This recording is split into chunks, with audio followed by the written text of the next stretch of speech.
In Romans chapter 12, verse 1, Paul talks about being a living sacrifice, holy and acceptable unto God.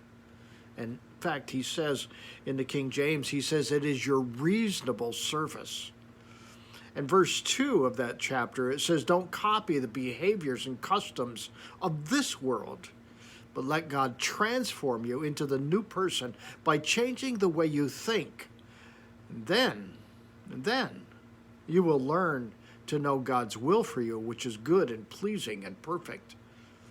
Living sacrifice, it's not something that comes easy. In fact, I don't know how often it comes to many people. Sacrifice is often, it seems anyway to me, related to what's in it for me. In other words, I'll sacrifice if I get something out of it. But God isn't asking for that. In fact, what Paul is saying, think about all that God has done for you, and then present your bodies as a sacrifice unto God. He says also that we're to not copy the behaviors and the customs of this world, but let God transform you, transform the way you think. You see, the problem in life is about what we think, how we see things, how we understand things.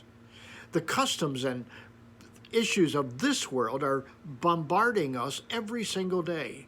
The culture, the things that are valuable, or at least seemingly valuable, are placed before us. And God says, you want to be transformed, you're going to be transformed in the way that you think.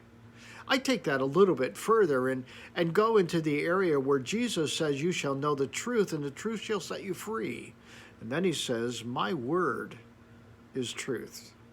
Transformation is when I take something and reapply it to my life, and I change how I see things.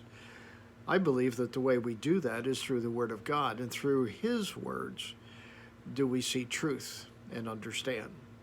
The problem is that I have been taught that I am valuable. I'm just a vessel. I'm a vessel in the hands of a God who has a plan, and that plan, it's not about me. It may involve me, but it's bigger than me. And I have to remember that.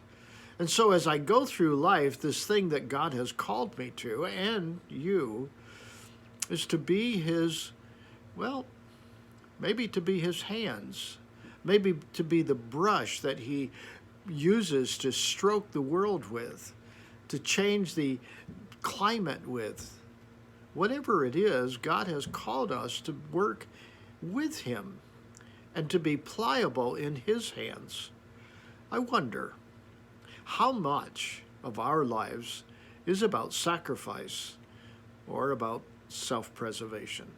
Think about that today, would you? Hey, until next time, God bless.